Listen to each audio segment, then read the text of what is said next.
Shalom peuple de Dieu, chers internautes, Inonion Sobolanda Kabiso, merci, Nanenge Boumessa, on peut s'appuyer confiance. Donc, vous avez sous les noms d'émission La Biso, la délivrance aujourd'hui, émission où apporte Kabino, un plus la vie chrétienne Nabino. À travers cette émission, Batebele Bazala béni, à travers cette émission, Batebele Bazala vraiment édifié et enseigné. Alors, les autres, vous avez sous l'émission La Biso, le Kola Boumessa, toujours dans révérend pasteur Salomon Pila, Moutonanza, mais quoi, Fongola Biso, vraiment, ba close, à Fongola Biso, Maramama Kassi, ou peut-être, Toino, en Canavi chrétien Nabiso, Lélo, Azasu, Nabiso. Na plateau na biso. Alors je m'en vais déjà saluer les pasteurs. Bonjour pasteur. Ouais, bonjour maman Chokam. Bonjour pasteur. Ouais, qui m'est les autres ont laissé nous tous ensemble na plateau na biso na cadre d'émission la défense aujourd'hui. Alors les autres ont dit que sur la mine du Penza moi d'enseignement où ma casse ils ont développé mes colos les autres ça fait là trouble alors sur l'esprit de l'homme ils ont versé beaucoup ils ont expliqué le dit les âmes mais elles ont toujours adorer en esprit. Pourquoi Dieu tient à l'esprit de l'homme et pourquoi nous avons adorer l'esprit alors que l'Église doit avoir une autre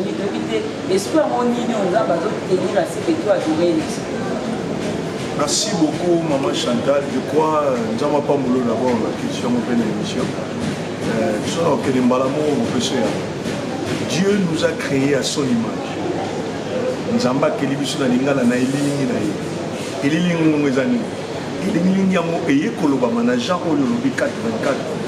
Dieu est esprit, il faut que ce qu'il adore d'abord en esprit. Donc s'il nous a créé à son image, c'est-à-dire en esprit.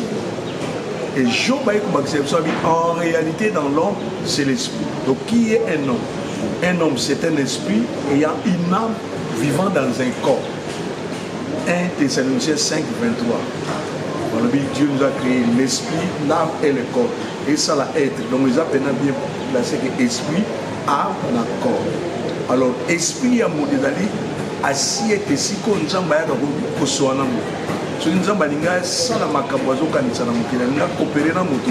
Comme il est esprit, il faut coopérer dans l'esprit de l'homme. Donc, il faut moto pose à la mot Christ. En tout cas, il faut le Saint-Esprit. Sans le Saint-Esprit, il n'y a pas de christianisme. Donc, voilà un peu place. Il y a mon livre, il y a la place primordiale de la vie.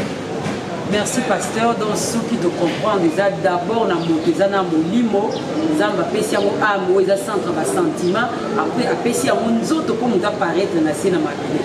Alors le bi moto kwa solo la bien nzambe to pe nzamba ya na kati ya moto faza na esprit. Alors qu'est-ce qui se fait que makamso e comme la rabiso to pe komona ke muto zo temps il y a report en contact na nzambe. Qu'est-ce qui se passe dans cet esprit là pour muto a en contact na nzambe? Merci beaucoup, maman Chantal. L'esprit de l'homme peut être une cause en évanoui. Esprit est cause à la affectée. Esprit est cause à la et continue à comment. Vous allez suivre beaucoup de textes qui nous disent esprit n'a bien dit. Esprit n'a est affecté. Esprit n'a donc Bible est comme un esprit disposé. Malgré tous les événements, l'esprit doit être disposé. Pour autant, le texte dans la Bible, Jacob a dit que Joseph a cueilli. Jacob a été pile à l'objet. Moi, je n'ai pas Jacob ne faisait que pleurer. Tant que Joseph a Joseph Joseph n'a pas Bible l'esprit de Jacob reprit vie. Donc, Moutako, à la terre, mon esprit n'a pas coma. Écoute, l'esprit est là. Ils ont l'esprit koufa. Et là. Ils sont évanouis. Ils sont émotionnés. Ils sont disposés. Mais Moutako, ils continuent à ressembler. Vous allez remarquer, même il y a des gens à l'église qui, l'esprit n'a pas au moins que conscience, parce que conscience, c'est dans l'esprit.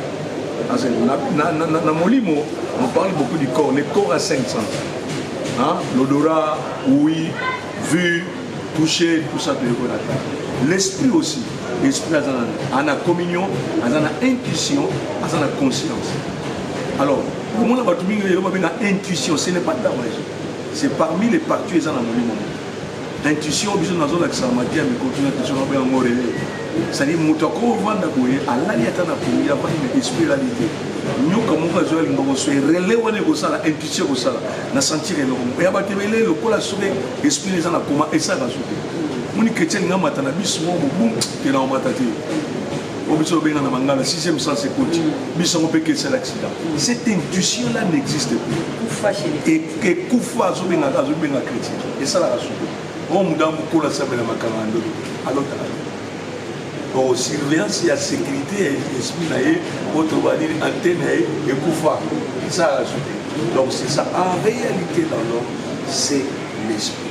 Ce qui est esprit, ils ont un lala, ils ont un coma, ils ont un pota, ils ont un blessure, ils ont une réalité, mais nous avons un contact dans le. Merci pasteur, en tout cas il est vraiment important, intuition et ça n'a pas beaucoup. Autant que toi tu bien, on a satané, on a monté à l'obité, on a monté côté qui c'est l'accident, qui qui c'est l'accident. Alors que c'est quelque chose on a bâti à Kratina biso, mais tu es bas pour ça il a monté tout péto ignora camo en tant que chrétien. Maman Chantal, on dit dans le makambo na ba isme nyos, imanisme, occultisme. Baïsme, baïsme, hindouisme, bouddhisme. Place qui a souké ça, c'est le christianisme. On a des choses comme ça. Il y a ce qu'on appelle contrefaçon. L'intuition des abyssos. On a dit l'intuition, l'esprit, il faut ça. Quand il y a l'esprit qui travaille, on a quand on magité. L'intuition, c'est un mot français. Oh, ils ont quatre esprits à moi. Donc, ils ont un malaxina, on a un relais. C'est-à-dire, ce qu'on va est déclenché par. Comment on dit comme un moïbi à ma casse, dans mon kiasa à ma crime. À quel point on a appelé esprit, mon démon, et sa intuition. Ce qu'on va quand tu vas tout le mois, ce qu'on va l'emmener par policier. L'intuition, il faut être dans la carte à mon limon. Ça, c'est la contrefaçon. Il faut arriver à ces niveaux. Bible, Dieu ne fait rien sans révéler ses secrets à ses prophètes. Amos 3:7. C'est l'accident il y a des histoires qui ont été parce qu'il a l'esprit en lui. Il faut esprit et dans la vie. L'esprit doit reprendre vie. Donc, l'esprit est comment, et comment chaos, et comment affecté, et comment attristé, et comment des esprits abattus. Il faut élaborer. Bible dit, Nathan ou roi sur Dieu suscita l'esprit du roi. Ça dit, connecter à Moussou Salam. Il était roi. Vous savez, il y a des gens qui sont sans esprit. Or, en réalité, dans l'homme, c'est l'esprit. Donc, il y a sans esprit. Sans esprit.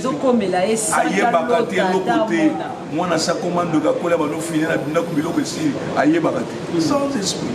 C'est ça le problème du christianisme. Donc, qui dit christianisme, dit mon livre. Merci pasteur, au moins petit qui dit bah comme un bozolo bah pasteur les a penza les colos côté là qui bah vie chrétienne de mémoire mais il y a des malheurs qui nous arrivent chrétien coûter un malheur alors bini nzamba ko singa averti ngade alors que Dieu avertit toujours mais bisonne molimo et koufa par des événements tout le makambo.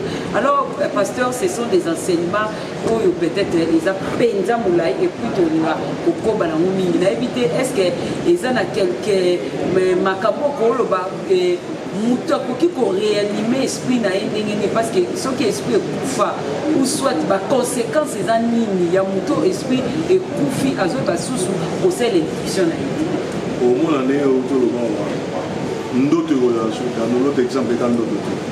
Donc quand quelqu'un sans esprit a pour subir baconséquence ya makambo mpe na ye, il y a des maladies qui lui arrivent sans avertissement, des problèmes comme ebele.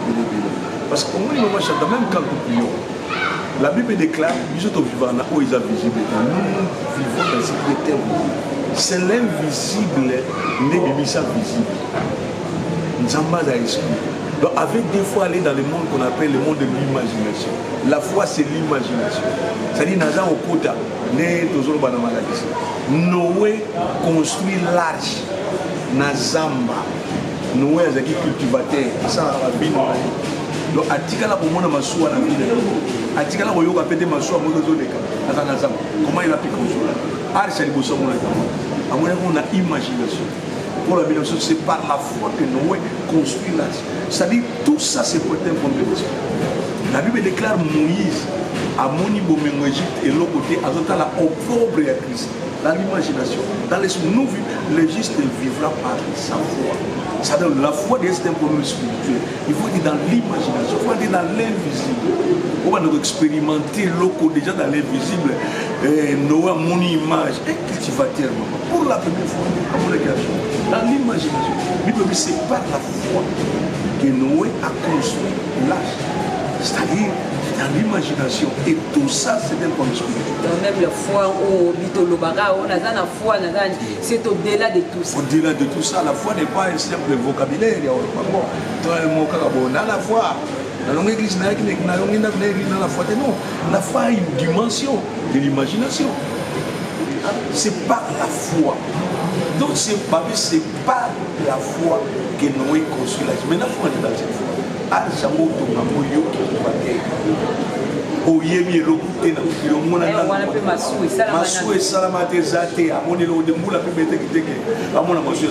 C'est par imagination. C'est-à-dire à côté n'a rêve à mon yon wa ben yon na mokili kwa seigneur. Voilà un peu ce qui imagine. En réalité dans l'homme, c'est l'esprit. Ce l'esprit est dans la combat. Il y a des gens qui font maman chantait dans son bâtiment, pas s'habituer. L'église ici, ma casse est par manque des enseignements et dépasser ma question comme ça. Les habitudes brisent les sacrés. Ce n'est pas le fait d'être chaque fois à l'église qu'on est chrétien ou qu'on est spiritualité. C'est ça les problèmes qui tuent l'église. On va s'habituer à sacré et on va normal et comme il est trop régulier à l'église mais absent de la présence de Dieu. Or que Dieu est esprit. Voilà un peu l'autorité qu'on va faire pour le l'acception. Donc même au condiment, c'est par la foi qu'Abraham a utilisé. C'est par la foi Noé construit. C'est par jusqu'au fond de dimension, ce sont les choses qui étaient dans l'imagination, dans l'esprit. Moïse a talinda pour Pharaon, a talinda pour Moïse alors les richesses sont pour moi dans le pauvre qui c'est l'économie. Maman, c'est une folie. Christ n'était pas encore là. Pas encore là. L'histoire et Christ est exactée. Lui voyait cela déjà, le pauvre de Christ, au pauvre de la richesse. Quelle dimension de l'imagination. Obligé de jouer la million de ça, ils ont bien ôté, mais parce que nous sommes tous terrestres. Voilà un peu ça, il faut maintenant esprit, tout susciter l'esprit et là qui peut tout réveiller, ils ont la pongi. Tolingi peut quoi que émotion chaos évanoui et l'amour et comment disposer afin que vivre expérimenter voilà. Merci pasteur, on a vu que la série a une émission vraiment on a vu surtout internet, on a vraiment béni à travers ces émissions pour les lots vraiment moi qui autoneto loba ils allaient qui dewana na éviter pour que loba la bande on a vu son nini comme moi mot de la fin na yo pour tout continuer mission la mission de vraiment on sait dans la bande de continuer à nous suivre jusqu'à mon numéro on a besoin d'afficher dans Maïka mais vite les pour les aider on va vraiment ils ont là on va entrer en profondeur bande de comment attendre au cabisson le automatique quand vous sont en bango tu introduis bande de sont ils vont apprendre beaucoup de choses par la Casamance et bah on a bâti mon âge privé qui sont balancés bande de combat expérimenter mon de l'homme chantant Batmazo critiquer ma ramsou va éviter. C'est pas mon peuple périt faute de connaissances. Au Bible dans les derniers temps la connaissance sera accentuée. Et ça peut même dans ma pasteur. Des graines d'Amazon utilisées, on a comme plein d'Amazon zélé. C'est que nous sommes en Christ plus grand que ce que nous pensons être. Au but de nous en Christ, mon nez ne connaît que toujours. Dieu est grand, sa grandeur nous échappe. Parce que tu es notre. Donc, nous avons pas sur la personne à travers l'émission, on ne peut pas continuer qu'au s'abonner, pas l'andabition. Ils vont expérimenter la main de Dieu.